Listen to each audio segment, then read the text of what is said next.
Hi friends, ನಮಸ್ಕಾರ ಎಲ್ಲರಿಗೂ. ಇದು ಮುಂಜಾನೆ ಮಾಡಿದಂಥ ವಿಡಿಯೋ. ಮುಂಜಾನೆ ನಾವು ಬೇಗ ಎದ್ದು ನವರಾತ್ರಿ ಪೂಜೆ ಅಲ್ಲ, ಹಾಗಾಗಿ ಬೇಗ ಎದ್ದು ಗುಡಿಗೆ ಹೋಗಿ ಬಂದ್ವಿ. ಇದು ಅಂಬಾ ಭವಾನಿ ಟೆಂಪಲ್. ಎಷ್ಟು ಚಂದ ರೆಡಿ ಮಾಡಿದ್ವಿ. ಮೊದಲಿಗೆ ನಾವು ಬನ್ನಿ ಟೆಂಪಲ್ಗೆ ಹೋಗಿ ಬಂದ್ವಿ. ಆಮೇಲೆ ಆದ ನಂತರ ಅಂಬಾ ಭವಾನಿ ಟೆಂಪಲ್ಗೆ ಬಂದ್ವಿ. ಅದಾದ ನಂತರ ಮತ್ತೆ ರಿಟರ್ನ್ ಹೋಗುವಾಗ ಆಂಜನೇಯ ಟೆಂಪಲ್ ಇತ್ತು. ಶನಿವಾರ ಇತ್ತು, ಹಾಗೆ ಹೋಗಿ ನಮಸ್ಕಾರ ಮಾಡ್ಕೊಂಡು ಬಂದ್ವಿ. ಆಂಜನೇಯ ಟೆಂಪಲ್ಗೆ ಹೋಗಿ ಭವಾನಿ ಟೆಂಪಲ್ ನೋಡ್ರಿ ಎಷ್ಟು ಚಂದ ರೆಡಿ ಮಾಡ್ಯಾರ. ನೋಡಕ್ಕೆ ಇಲ್ಲಿ ಕಣ್ಣು ಸಾಲಾಗಿತ್ತು, ಅಷ್ಟು ಚಂದ ರೆಡಿ ಆಗಿತ್ತು.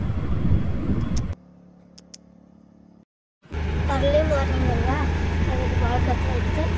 ಹೀಗೆ ಹೋಗಿ ಅಲ್ಲೇ ನೆಕ್ಸ್ಟ್ ಬರೋದೇ ಆಂಜನೇಯ ಟೆಂಪಲ್. ಹೋಗಿ ನಮಸ್ಕಾರ ಮಾಡ್ಕೊಂಡು ಸೀದಾ ಮನೆಗೆ ನಡೀತೀವಿ. Thanks for watching.